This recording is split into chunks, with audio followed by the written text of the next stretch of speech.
Hola, soy Jessica Sánchez y esto es Más allá del ADN, un podcast donde exploramos las historias detrás de las ciencias en salud. Aquí conocerás a investigadoras e investigadores que están transformando el conocimiento en impacto real. Hablaremos de su camino, los retos que enfrentan y cómo sus hallazgos pueden mejorar nuestra vida.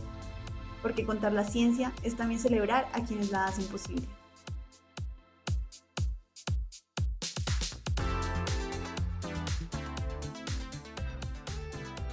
Hola a todos, bienvenidos al episodio 5 de Más allá del ADN. Hoy nos encontramos con Said Arévalo de Santander.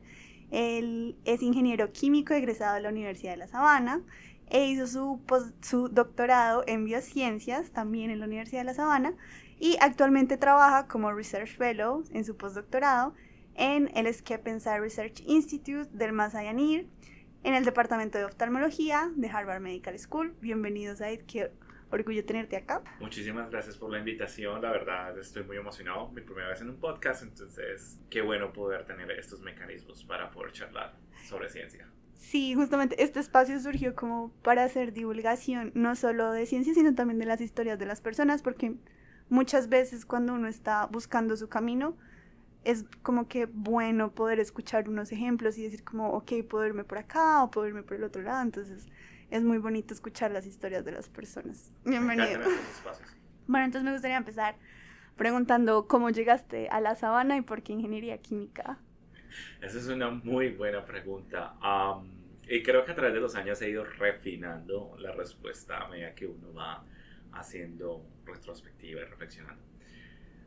Desde niño siempre me ha gustado la ciencia, de alguna forma u otra me mantuvo muy motivado. Yo soy hijo de un profesor de escuela secundaria y mi mamá fue administrativa en colegio, entonces estuve como en el ambiente de la educación, digamos en varios aspectos, y siempre estuve como muy conectado al tema de la ciencia. De parte de mi familia pues tuve como el apoyo para seguir indagando, y ya cuando se llegó el tiempo de escoger estaba entre dos opciones. Creo que a muchos les ha pasado, vamos a estudiar medicina.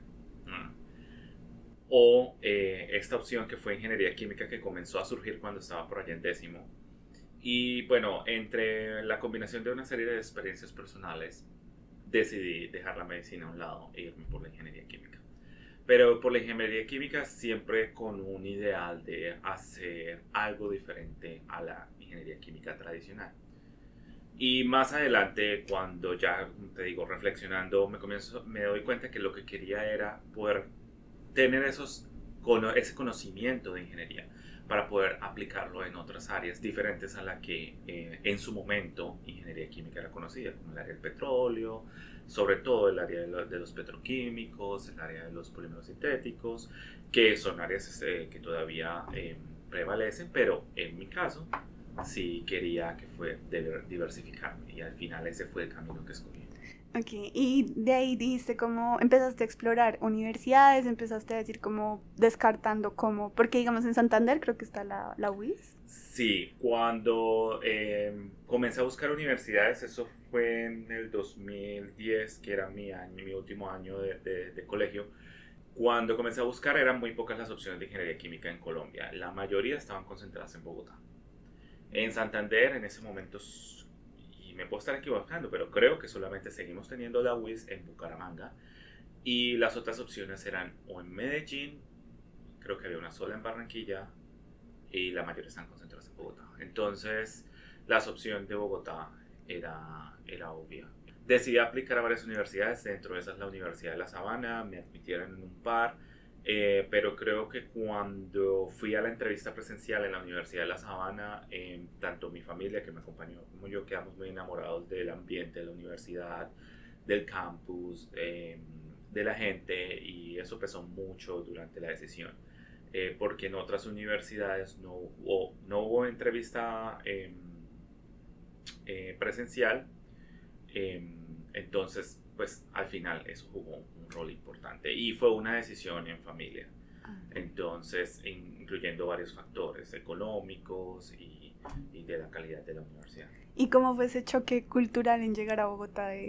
Siempre me acuerdo, yo soy muy feliz de decir que cuando yo tengo los mismos 6 amigos del primer día de clases, y algo que ellos siempre me decían, porque la mayoría crecieron en Bogotá, era que yo hablaba muy rápido.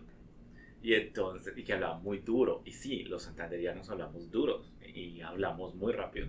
Entonces siempre me decían que no les gritara o que no los regañara o que por favor les hablara más despacio. Y fue un choque. Yo siempre he hecho, ellos me educaron en la forma de hablar, en modular mi tono de voz. Y hoy en día, claro, yo viví 11 años en Bogotá. Cuando voy y estoy con mi familia, me doy cuenta de que sí, efectivamente hablamos muy duro. Y me acuerdo que tenía clases con un profesor que aprecio mucho, que de hecho fue uno de mis codirectores durante mi doctorado. Él me decía, cada vez que participaba en clase, él siempre me decía, Said, muy bien, pero ahora en letra despegada, porque no entendía a la hora de hablar. Entonces sí fue un choque cultural bastante alto, desde temperatura, porque yo soy de Barranca Bermeja, Santander. Entonces yo venía del otro extremo, con una temperatura de 32, 34, 38 grados. Y me voy para Chía, que es un poco más frío que Bogotá.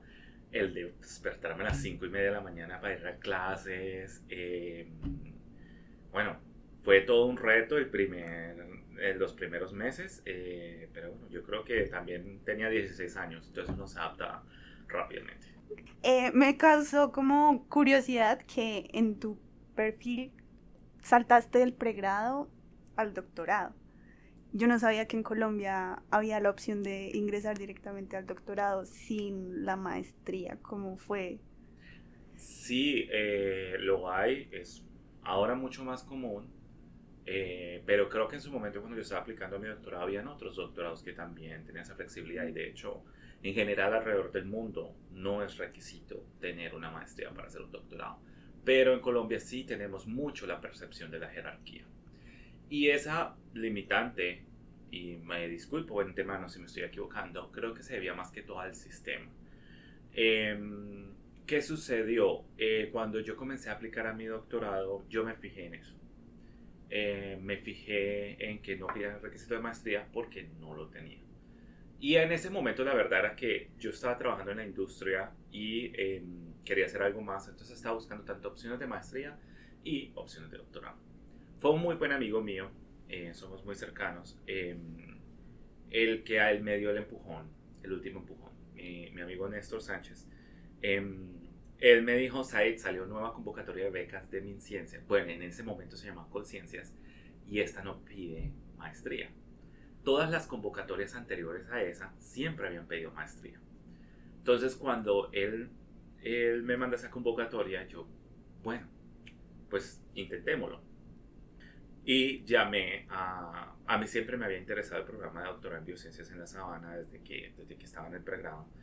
Y pues llamé al que luego fue mi director de tesis y bueno, le dije, vea, esta oportunidad. Y me dijo, sí, ya sabemos las diferencias de la convocatoria y él me ofreció su apoyo incondicional.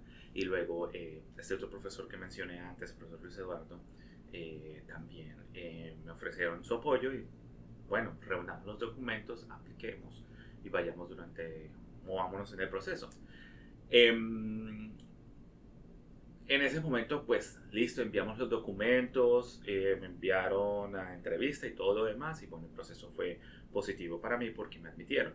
Pero sí fue un reto porque inclusive dentro de la entrevista recuerdo que me mencionaron eso, que yo no tenía maestría y los otros candidatos sí tenían maestría.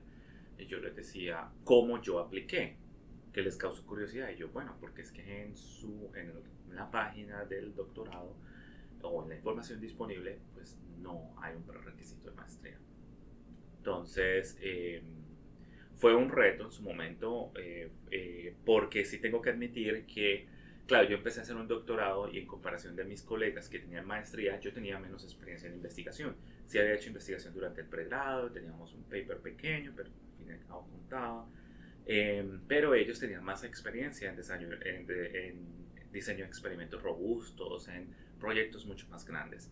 Y al final, dentro del mismo periodo de tiempo, yo tuve que aprender esas habilidades. Sí, supone un reto, pero no es imposible, eso requiere disciplina. Okay. Y el doctorado fue en biociencias, ahí Sí. es donde empezaste a trabajar con el poliuretano. Sí, en ese momento mi director, el profesor Manuel, él trabajaba en polímeros para aplicaciones biomédicas, entonces comenzamos a trabajar en poliuretanos. Ya había yo trabajado con ellos durante el pregrado, entonces parecía una buena opción porque ya conocíamos la química del material, solamente que obviamente acá el proyecto fue mucho más extenso y nos enfocamos tanto en lo biológico como lo biomecánico de los materiales. Bueno, entonces ahí podemos empezar con un poquito con la parte técnica. Claro. Entonces, si quieres nos puedes ir contando qué es un biomaterial, qué es un polímero y qué características tiene que tener como para las aplicaciones que tú usaste.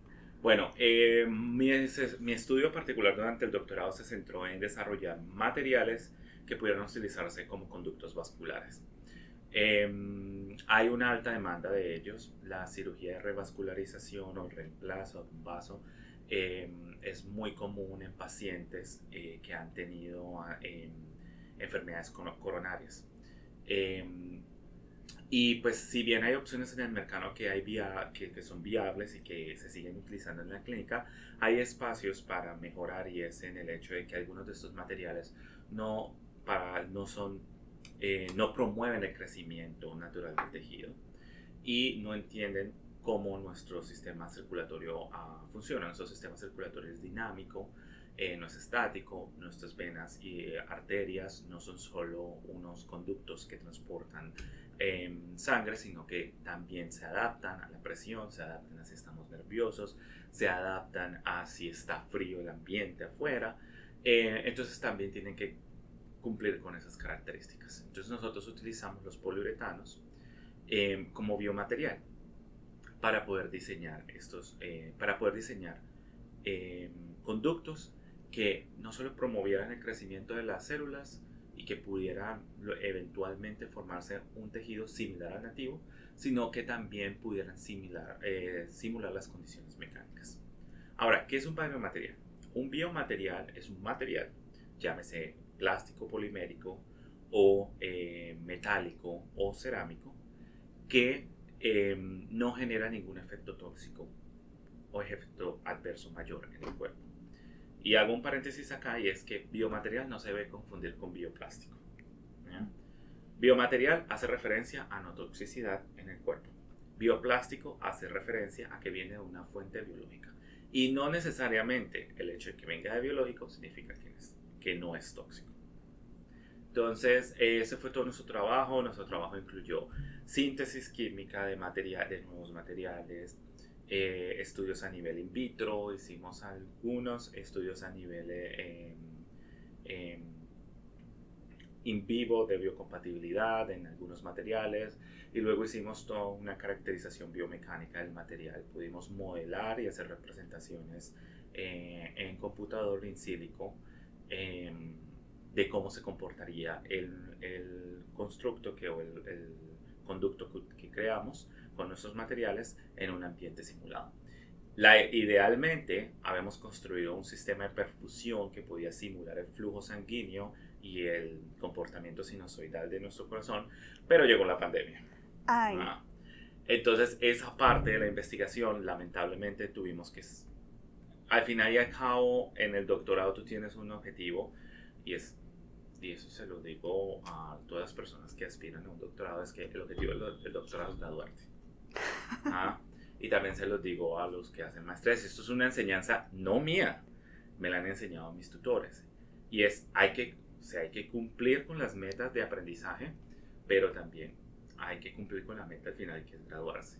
Entonces, en ese momento, debido a las circunstancias de la pandemia, pues que estábamos en cuarentena, y a las limitaciones que tenía en términos de que tenía un tiempo límite para terminar mi programa, también tenía un tiempo límite de mi beca de MinCiencias, esa parte no la pudimos hacer.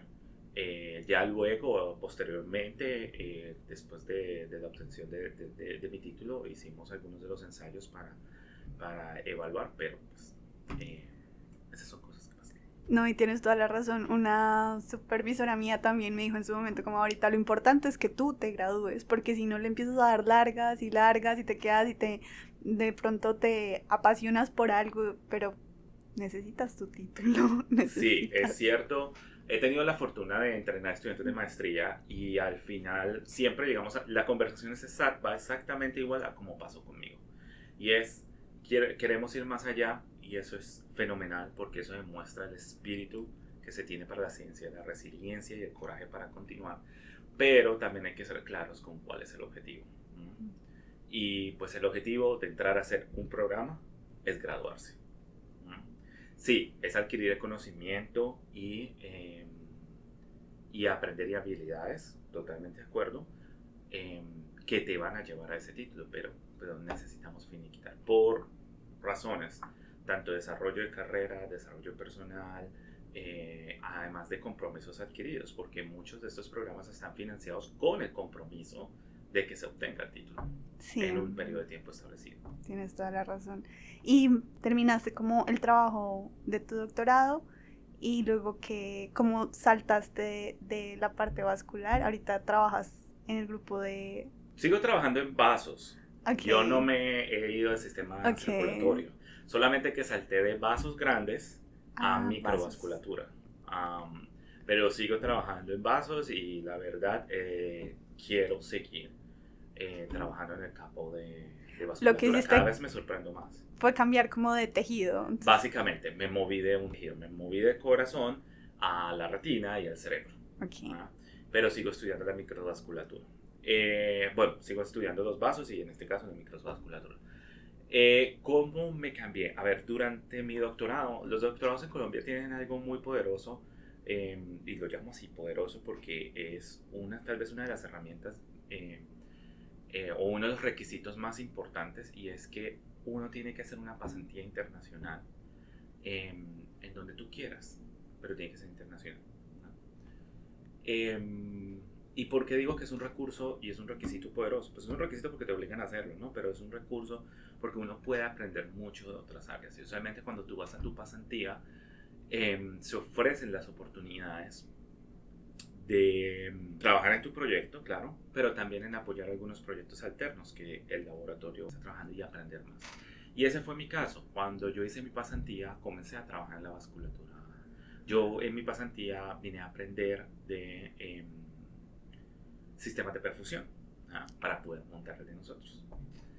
Pero aquí comencé a aprender, pues durante mi pasantía comencé a aprender de la retina y comencé a apoyar unos proyectos paralelos. Y la verdad fueron 6 meses que, te digo, yo al final no me quería ir, pero me tocaba. Pero fueron 6 meses en donde aprendí demasiado y me enamoré más de la vasculatura. Entonces yo dije, bueno, cuando termine mi doctorado, quiero seguir en la línea de la vasculatura por donde caiga, básicamente. Sí. Y así fue. Entonces, durante mi postdoc, eso es lo que he estado haciendo. Hemos estado trabajando en desarrollo de nuevas terapias y de sistemas de liberación controlada avanzados para poder tratar afecciones en la retina que están asociados con el crecimiento abnormal de vasos sanguíneos. Y eso lo hemos luego trasladado hacia el cerebro. ¿Y qué afecciones son esas? En la retina trabajamos con retinopatía diabética y degeneración macular asociada con la edad. En esas, el componente de crecimiento abnormal de vasos es uno de los tantos problemas que tiene esa condición, pero que al final puede llevar a ceguera y a desprendimiento de la retina y pues a intervenciones quirúrgicas. Lo que hemos hecho es buscar nuevos marcadores o puntos que podemos atacar en esta enfermedad para poder desarrollar nuevas terapias. Y en el cerebro hemos trabajado como que no tengo claro cuál es la traducción adecuada de esta enfermedad, pero es... Tú dile, espérate, yo tranquilo, puedo. tranquilo, tú puedes. Enfermedad cerebral de vasos pequeños, Small Vessel Disease en inglés, pero no estoy seguro si esa es la traducción adecuada, me perdonarán los expertos que estén escuchando, y Alzheimer's. Okay. ¿No? En esas enfermedades también hemos visto que hay un componente, bueno, la primera, la de vasos pequeños, pues sí hay un componente importante, base, en esa enfermedad que es la mayor causa de demencia vascular. Y en el caso del Alzheimer también hay un componente vascular, de daño vascular durante la degeneración y durante la progresión de la enfermedad. En un momento también mencionaste, bueno, tengo varias preguntas. Antes mencionaste la parte de la industria, trabajaste un tiempo en la industria y luego dijiste como quiero irme por la ¿Cómo fue esa transición entre ya no quiero seguir en la industria o quizá en un futuro, pero por ahora quiero irme a la investigación academia? Esa es una historia muy buena que voy a revelar en el público hasta ahora. Yo comencé en la industria, en una empresa de retail, de productos, en una multinacional. Aprendí muchísimo ahí. Y estuve alrededor de año y medio. Comencé con mi práctica y luego seguí trabajando con ellos como analista de mejoramiento. Y bueno, ya me retiré al momento que me metieron que ya me tocó empezar mi doctorado. La verdad, creo que esa etapa de mi vida aprendí muchísimo. Sigo en contacto con muchas personas de ahí, muy queridos y muy buenos amigos. Pero fueron ellos mismos los que me hicieron volver a caer en cuenta de cuál era mi norte. Era mi primer trabajo, entonces yo me lo estaba disfrutando, la verdad.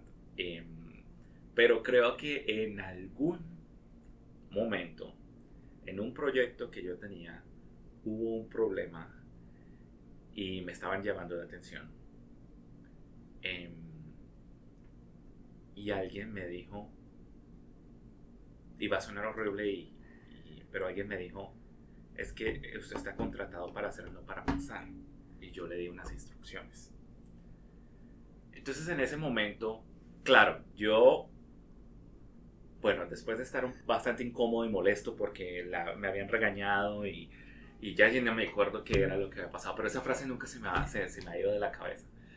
En ese momento yo dije, definitivamente sí, yo estoy para pensar bueno, obviamente para hacer, pero mi prioridad es otra. Entonces eso timbró muy temprano la campana en mi cabeza, es como, no se nos olvide el norte, porque en realidad fue año y medio, entonces fue una acción muy temprana. Y comencé a buscar, como te dije, yo comencé a buscar a ver si podía hacer maestrías, de pronto a través de una asistencia graduada, porque no tenía el dinero para ello, y me iba a buscar para mirar a hacer doctorados, inclusive consideré hacer el doctorado por fuera del país, y ahí fue donde más me informé que fuera de Colombia no requerían título de maestría. Y luego pasa todo lo que ya conté. Mi amigo me dice, venga, está pasando esto, veo la oportunidad y la tomo.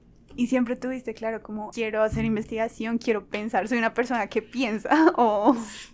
Yo digo que sí ahora que digo que te digo, estoy reflexionando y a mí me encanta siempre reflexionar sobre las acciones del pasado, no con lástima ni nada de eso, sino porque es una muy buena metodología para poder darse uno cuenta del aquí y del ahora y de todo lo que uno ha caminado.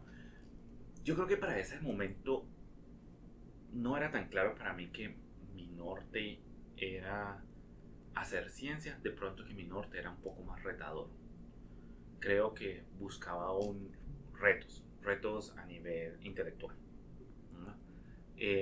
Nerdo por definición desde niño, entonces yo creo que era esa naturaleza de seguir indagando. Y la verdad era que muchos de los proyectos que yo apoyaba y que lideraba en su momento en la industria tenían un componente científico, algo que me obligaba por lo menos a buscar algo que leer, a investigar, a argumentar para poder justificarlo, y daban muy buenos resultados, pero siempre estaba ahí el hilito por algún lado.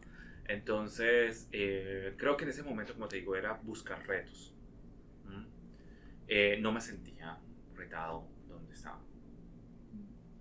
Tal vez no me sentía retado de la forma en que yo quería. Ya conforme va avanzando y como te digo ahora, yo digo, bueno, mi norte es más que hacer ciencia, es causar un impacto. Y ya ha ido evolucionando ese norte a causar un impacto tanto en ciencia, pero no solo en descubrir el electrón perdido, encontrar el electrón perdido, sino también en hacer de mentor, en enseñar. Entonces esos mentores que me han dado consejos que he mencionado acá, en poder ser uno de ellos que guía. Y luego eventualmente, sin darme cuenta, me enamoré de enseñar, de hacer de mentor.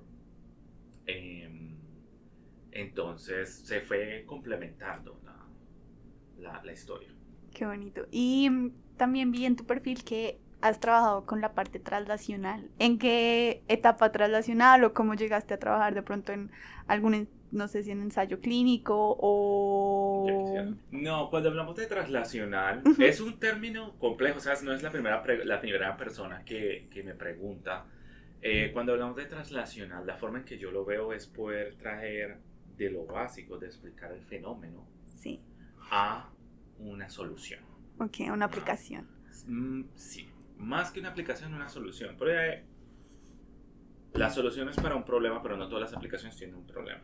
Y entonces es poder crear una solución. Entonces, y esto es particular para mi contexto de mi trabajo durante el postdoctorado, hemos traído información de los pacientes. Cuando me digo información de los pacientes es, ellos donan las membranas que se retiran, por ejemplo, en las retinas por estas condiciones como retinopatía diabética o degeneración macular, y nosotros podemos estudiar a nivel molecular qué es lo que está pasando para poder tener esa firma de la patología.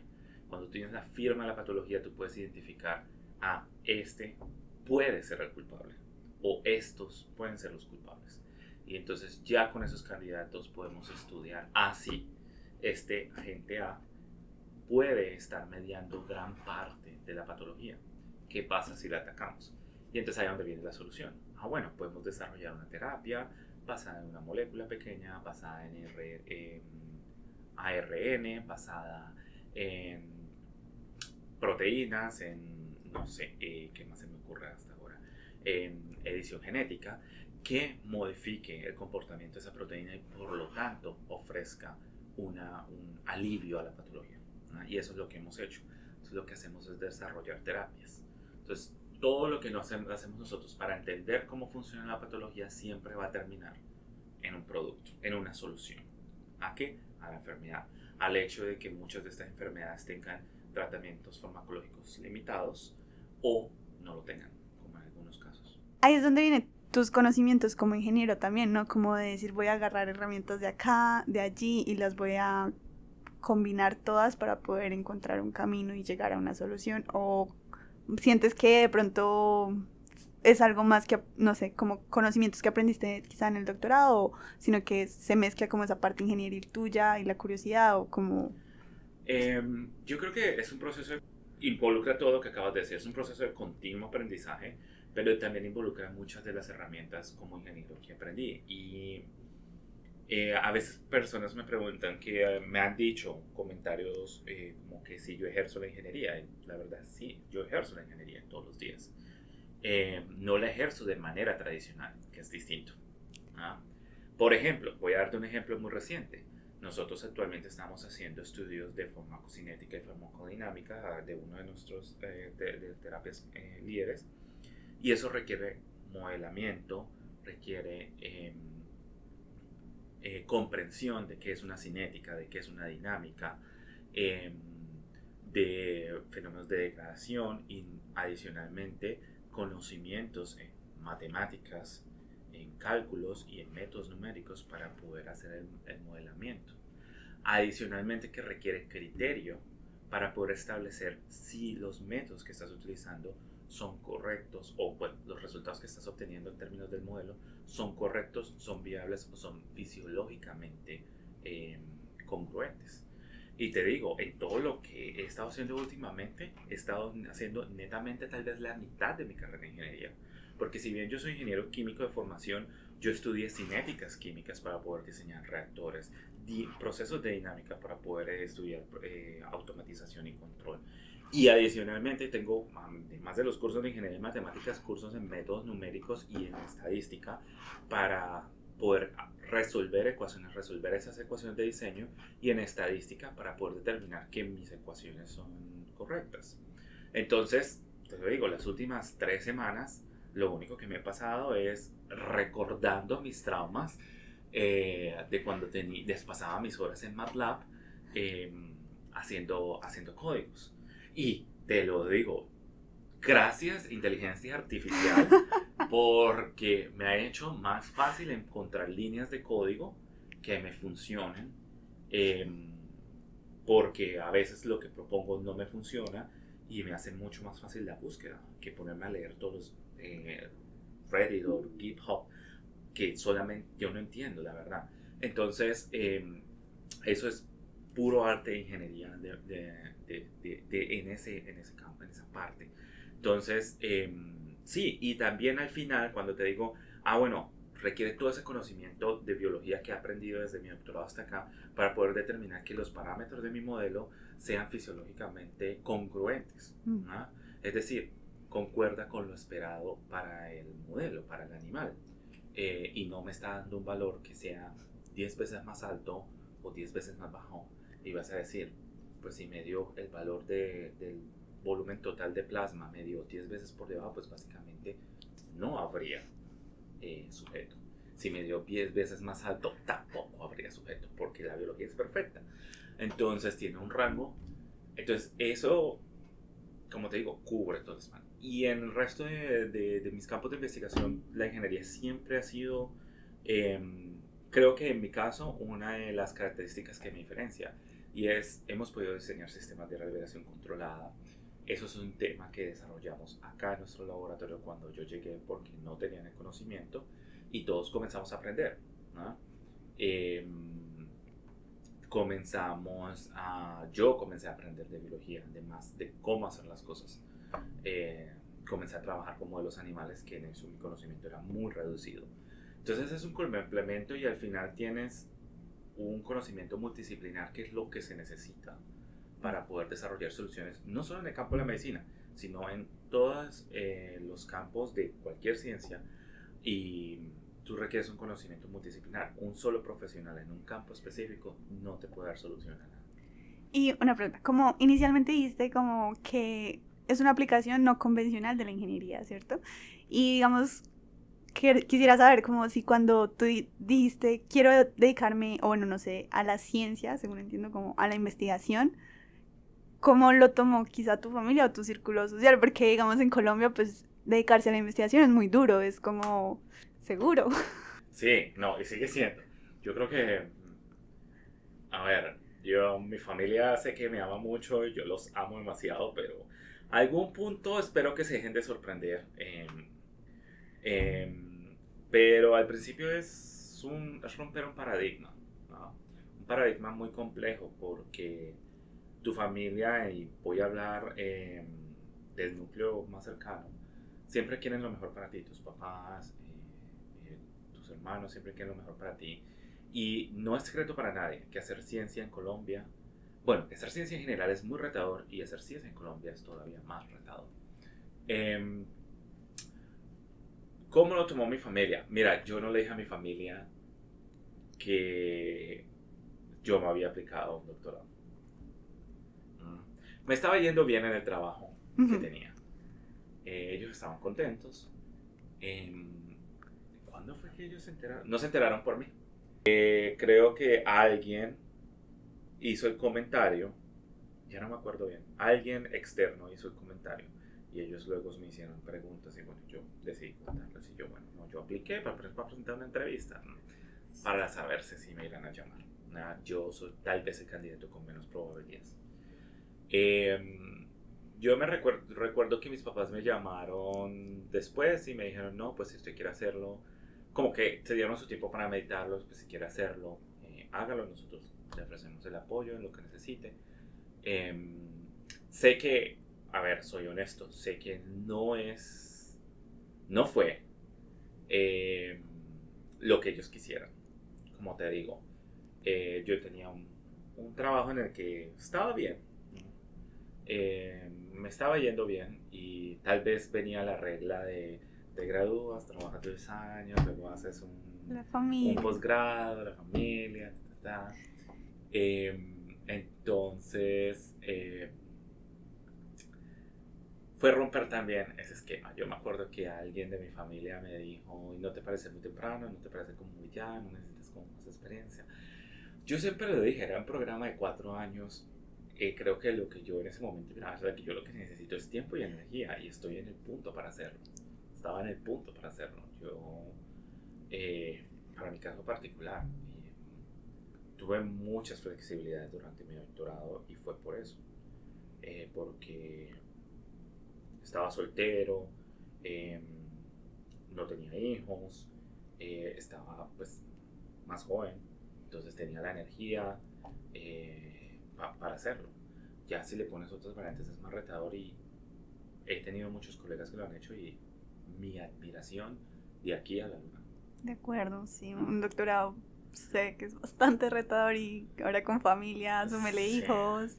pues súmale hijos, súmale familia, eh, demasiado retador. Mi admiración total a todos De los que, acuerdo. muchos colegas míos con los que estuvimos compartiendo espacio, de verdad, mi admiración total.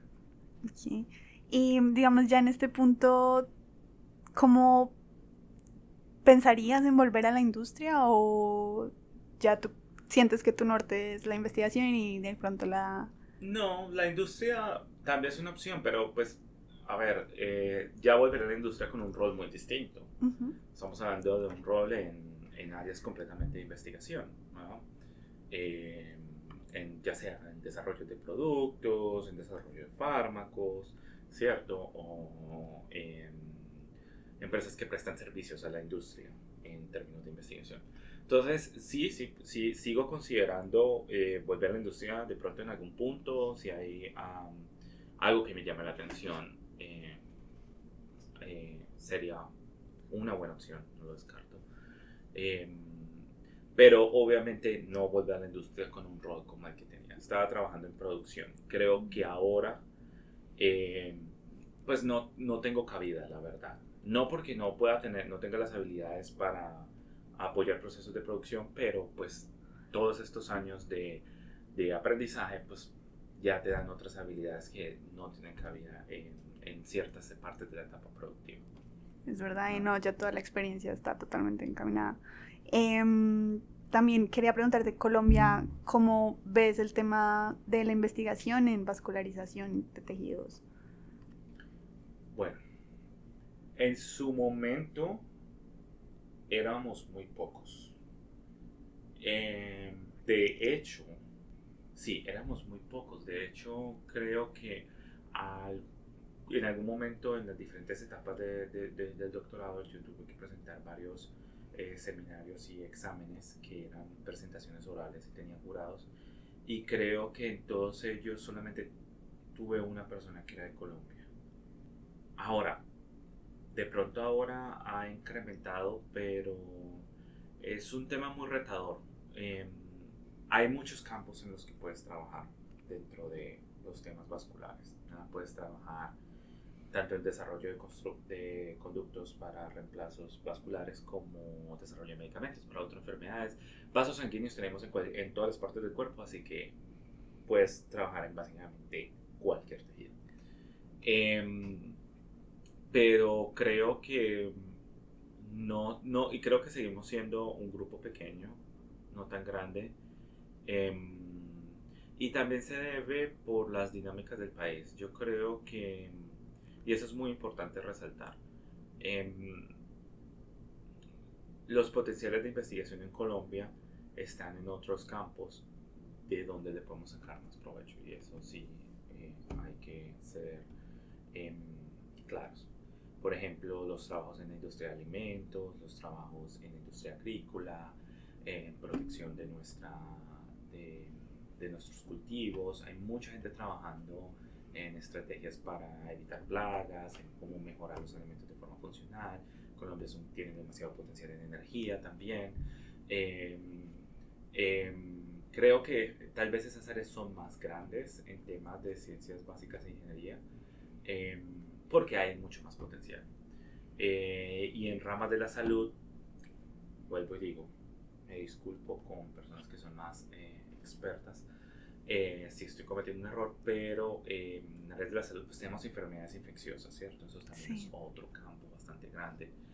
Eh, entonces, sí, creo que vascular seguimos siendo pocos. Claro, te digo, debemos haber más, pero no me moví tanto en el campo dentro de Colombia, tampoco teníamos como una conferencia grande solo enfocada en vascular. Algunos hospitales suelen, creo todavía, hacer simposios o seminarios en el campo, pero el resto pues era más enfocado en lo que haría. Entonces en mi caso yo era al campo de biomateriales y me conocía era con los otros que hacían biomateriales también para aplicaciones vasculares. ¿Y acá cómo has sentido esa diferencia? Aquí hay más grupos de investigación, más eventos, como... Pues lo que pasa es que aquí estoy en un laboratorio que se enfoca netamente en vasos. Entonces, claro, el círculo en el que te mueves es muy distinto. Entonces es un círculo que las personas todos trabajan en diferentes componentes de la vasculatura, en diferentes procesos de de las mismas patologías. Entonces ya es un ambiente muy distinto. Ya sí conozco más gente en el campo vascular, netamente vascular. Y he buscado hacer lo contrario, poder moverme y conocer personas en campos diferentes al vascular. Un poco más de neurociencia, un poco más de bioingeniería e ingeniería biomédica, un poco más de farmacología, para poder pues generar un networking y una red de colaboración. Pero pues sí hay muchos más eventos, hay eventos enfocados solamente a enfermedades como la retinopatía diabética o la degeneración macular, en donde obviamente el componente vascular es tal vez el top número uno en temas que presentan. Hay, por ejemplo, aquí hay uno que hacen creo que hace 2 años que se llama Boston Angiogenesis, solo enfocado en angiogénesis. Angiogénesis es la generación de nuevos. Angiogénesis es la generación de nuevos vasos, sí. Gracias. Entonces, sí, tal vez el campo es más grande. Obviamente estamos hablando de Estados Unidos. Este es tal vez el hub más grande en ciencias biomédicas y desarrollos biomédicos en el mundo. Entonces, pues hay más diversidad también. Estamos hablando de que estamos en el área de Boston, que se caracteriza el área de Kendall, MIT, se caracteriza pues por tener todas las grandes farmacéuticas. Entonces es muy común que hayamos muchos de lo mismo. Y digamos acá, ¿cómo ha sido el tema del networking? ¿Cómo hacer contactos o conocer gente? ¿Cómo ha sido para ti como esa experiencia? Y no sé, ¿cómo se hace networking, por ejemplo? Hay diferentes estrategias. A ver, a los que buscan contactar a profesores, ya sea por una pasantía o algo, siempre les digo, escríbanle directamente al email. Si estás buscando una pasantía, escríbanle al correo. Usualmente los correos son públicos, están en las páginas de las universidades, enviándole su hoja de vida y su interés, pero también sean muy concisos. Estos PIs, profesores, siempre están muy ocupados con muchas cosas. Y en la academia tenemos algo muy feo, pero lo he ido descubriendo lentamente por qué es que es así. Y es que nosotros tal vez no respondemos, podemos responder en 5 minutos y luego en 3 meses. Y continuamos la conversación. Porque algo pasó en la mitad que requiere que todo pare. Pero, y luego continuamos. Pasa así, es muy común. Entonces sí, escriban.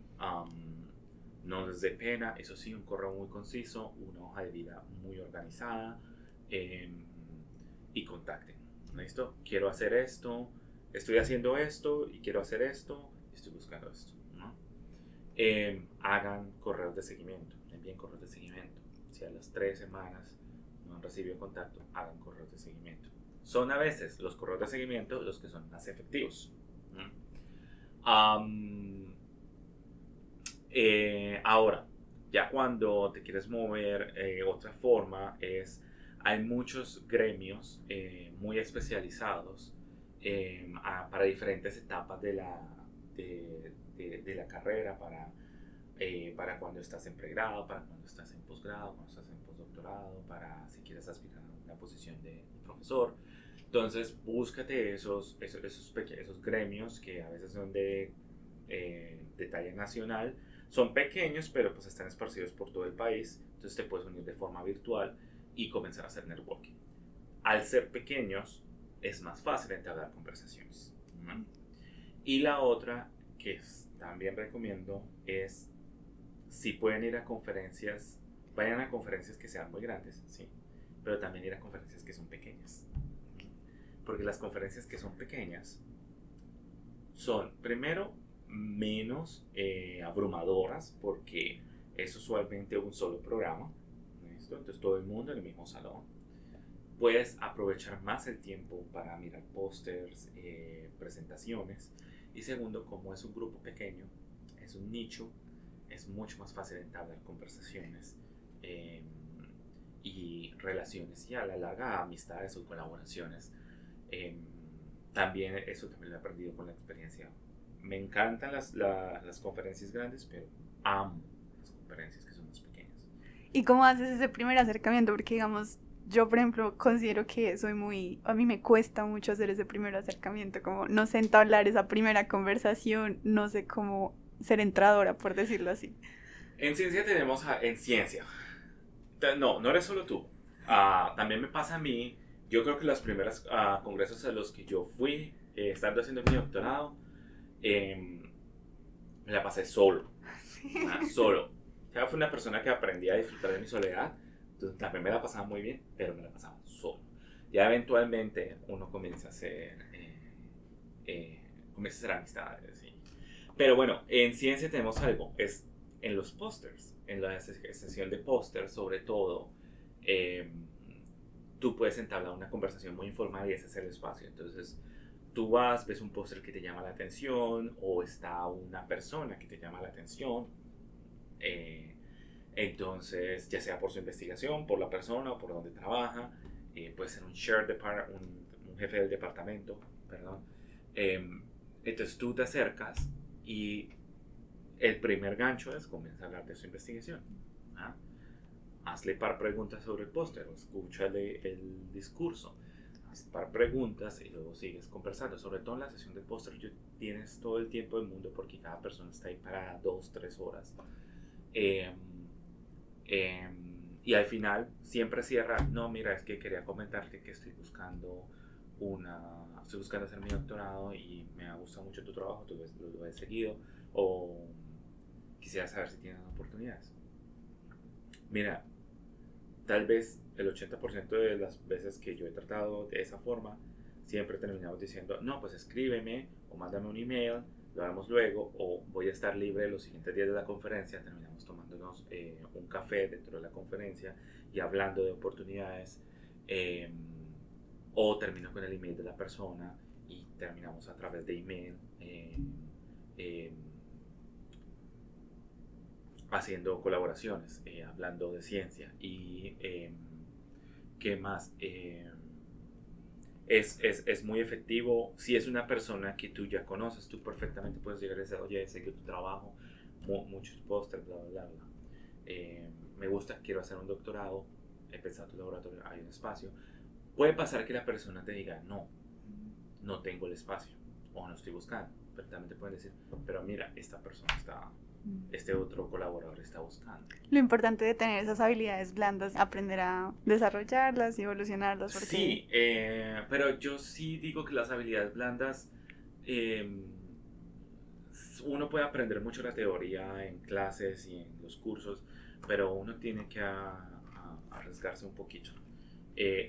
Da miedo, sí, pero a todo el mundo le digo, da miedo la primera palabra. Después de decir hola, que ya uno comienza a hablar, ya como que se le regula, se le normaliza. ¿Y va a sentir uno miedo? Sí, todo el tiempo. Yo no voy a decir que ya después uno comienza ya más normal, no. Sobre todo porque el miedo no viene de que la persona te rechace, sino de que tú vas con una meta. Tu miedo es lograr tu meta. ¿Por qué? Porque si vas a un póster de una persona que nada más te llamó atención, pero no estás buscando nada de la persona, no vas a sentir ese nivel de miedo. Es verdad, las expectativas que uno pone Las expectativas que uno pone. Entonces, claro, y está bien Y está bien, es un sentimiento normal y por eso digo que es un sentimiento que nunca se va a ir. Siempre uno tiene que empujarse a hacerlo, ¿no? Y solamente necesitas hacer uno al día. No necesitas hacer ese mismo día hacer algo así, haz uno al día. Porque es muy agotador. ¿Y o sea, cómo hiciste tu contacto con tu supervisor acá para venir a hacer tu pasantía de doctorado? ¿Cómo fue? Oh, no, él abrió una convocatoria que él abrió pública y yo apliqué. Ok. Y hubo una serie de entrevistas y bueno, al final reclutó a 2 personas, entre esas uno fui yo. Entonces lo hice después con el doctorado, con el postdoctorado, cuando estaba buscando dónde hacer mi postdoc, cuando tenía ganas de hacerlo. Fue así, fue mandando muchos emails, incluyendo acá, emails a otras universidades, tenía contactos, pregunté a mis contactos, me recomendaron con otros profesores y tuve varias entrevistas y al final tomé una decisión. Pero fue así, fue enviando correos. Claro, y te digo, con cada clic que yo daba a enviar, me daba miedo enviar. Releía el correo 1, 2, 3 veces. Pero requiere un salto. O a veces a un amigo que solamente le debe enviar. Y digamos las funciones, ahí me surge la duda, porque la maestría es como para profundizar conocimientos en algún área en específico. El doctorado es como para aprender a hacer tu propia investigación y aprender a llevar todo el proceso de investigación, creo. Y el postdoctorado no. Bueno, a ver, sí y no. La maestría, como tú lo dices, es un programa para profundizar conocimientos en un área específica. Hay tipos de maestría en investigación. Hay tipos de maestría en investigación que te permiten hacer un proyecto de investigación que tú lideras y aprendes conocimientos de diseño de experimentos, pero no requieren producir nuevo conocimiento necesariamente. Hay maestrías que tienen otras modalidades de grado, que monografías, que otro tipo de proyectos, y ya depende de los campos. Un doctorado es un programa diseñado para formar científicos que generen nuevo conocimiento. Esa podría ser tal vez, o para formar profesionales que generen nuevo conocimiento. Y esa tal vez podría ser una definición de doctorado. Y es por eso que en el doctorado lo que te hace doctor es la defensa de tu tesis doctoral. No es el haber completado unas materias, no es el haber publicado artículos. Todos esos pueden ser requisitos. Dependiendo del modelo de la universidad, los requisitos cambian. Pero al final es el día, tu tesis, el jurado, el día de la defensa. Ese día, cuando el jurado dice aprobado, es el momento en que tú te doctoras. Y es donde. ¿Por qué? Porque en ese proceso tú demuestras que eres capaz de producir nuevo conocimiento a través de tu tesis, capaz de defender ese nuevo conocimiento, ¿no? De argumentar. Y es ahí donde dicen, bueno, entonces esta persona durante estos 4 años adquirió las capacidades para ser un científico autónomo para producir nuevo conocimiento. Que cómo impacta ese conocimiento ya dependerá del área específica. Impacta en soluciones tangibles, impacta desde la parte teórica, impacta desde la parte clínica. Entonces así es como funciona. Ahora, un postdoctorado no es un título. Okay. Tú no te gradúas de postdoctorado. Tú puedes ser postdoc por 10 años si quieres. Y hay gente que ha hecho varios postdocs en diferentes laboratorios. ¿Qué es un postdoc? Postdoc es un científico que se ha graduado, que ha obtenido su título de doctor y que sigue un proceso de mentoría bajo su PI, usualmente realizando proyectos todavía más avanzados. Es autónomo, ¿sí? Y ese proceso es intermedio hacia un camino. Bueno, eso dice la teoría, es intermedio hacia un camino. ¿Qué es ese camino? Usualmente, o que sigas en la academia como profesor o faculty, o vayas a la industria a liderar proyectos de investigación allá, si lo vemos desde ese lado. O tengas la capacidad de crear industria a base científica. Los postdoctorados no son obligatorios para nadie. No, vuelvo y digo, no es un título. Es un trabajo. No es un trabajo, no vas a recibir un diploma. Es un trabajo, tienes un trabajo, un sueldo, unas obligaciones, unas responsabilidades, unos beneficios.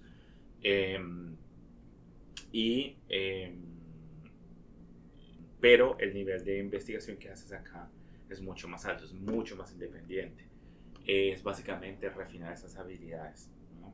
Y luego la idea es que después de tu postdoc, tú tengas la capacidad de poder migrar hacia